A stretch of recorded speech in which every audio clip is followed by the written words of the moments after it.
కళ్ళల్లో మెరుపు మెరవాలి, కారు చీకట్లో దారి వెతకాలి, గాలి బాణల్లో ఉరుమై సాగాలి, తగిలే గాయాల్లో ధ్యేయం చూడాలి.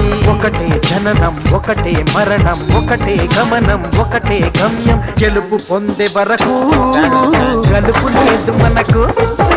బ్రతుకు అంటే గెలుపు, గెలుపు కొరకే బ్రతుకు.